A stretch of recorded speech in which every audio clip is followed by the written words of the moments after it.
Buenas, mi nombre es Caterina Ravelo y voy a explicarles el procedimiento que usé para resolver este ejercicio número 2 de circuitos trifásicos nivel medio. Lo primero es leer cuidadosamente el enunciado para entender qué tipo de sistema tenemos y qué nos piden. Una línea trifásica de 4 conductores con tensión de línea de 120 voltios en secuencia negativa alimenta un motor trifásico de 260 kilovoltiamperios con factor de potencia trazado de 0.85. Adicionalmente se conectan unas lámparas incandescentes con factor de potencia igual a 1, del siguiente modo: 24 kilowatts de línea al neutro, 15 kilowatts de línea B al neutro y 9 kilowatts de línea C al neutro. Y nos piden si se dispone 3 wattmetros para medir en cada línea con respecto al neutro la potencia activa, calcule la medida de cada equipo. B. Determine la magnitud de la corriente del neutro y C. Determine el factor de potencia de los terminales de la fuente. Tenemos en cuenta los datos claves para el ejercicio, como por ejemplo que el voltaje de línea es igual a 120 voltios, por lo tanto el voltaje de fase va a ser igual a 120 voltios sobre raíz de 3. También que el factor de potencia de las lámparas es igual a 1 y tenemos en cuenta cada una de las potencias en cada línea.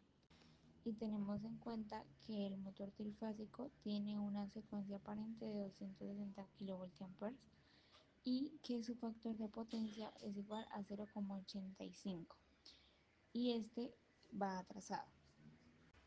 Realizamos el diagrama teniendo en cuenta las condiciones de cada línea que están conectadas al neutro.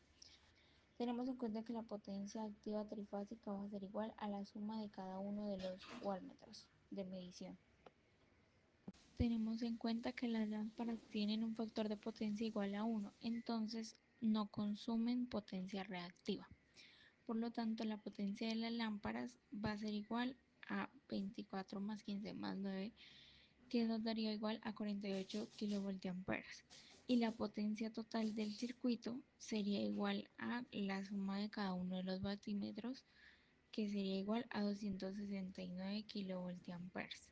Con esto tenemos que la potencia activa del motor va a ser igual a la potencia total menos la potencia de las lámparas, que es igual a 221 kilovoltiamperes.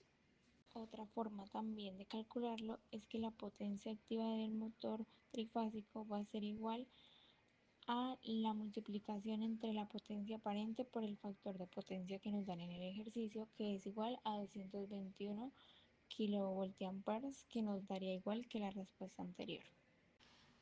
Ahora, para calcular la potencia reactiva del motor trifásico va a ser igual a la multiplicación entre la potencia aparente por la raíz de 1 menos el factor de potencia al cuadrado. Eso sería igual a 136,96 kilovoltiamperes. Teniendo tanto la potencia activa del motor como la potencia reactiva del motor, vamos a obtener la potencia aparente del motor, que va a ser igual a la suma entre la potencia activa del motor y la potencia reactiva del motor, esta última siendo la parte imaginaria de la potencia aparente. Ahora vamos a calcular lo que nos viene en el ítem A, que es la potencia activa por fase. Esta va a ser igual a la potencia del motor más la potencia de la lámpara. En la lámpara A tenemos que la potencia del motor es 221 sobre 3 más la potencia de la lámpara, que es 24. Y esto nos da 97,67 en la fase 1. En la lámpara B se suma solamente 15 y nos da 88,67 en la fase 2. Y en la fase 3 tenemos la lámpara C y se suma y nos da que la fase 3 tiene 82,67. Ahora calculamos la corriente monofásica de cada una de las lámparas.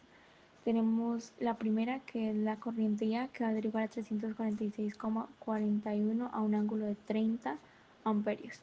La corriente IB, que va a ser igual a 216,51 a un ángulo de 150 amperios.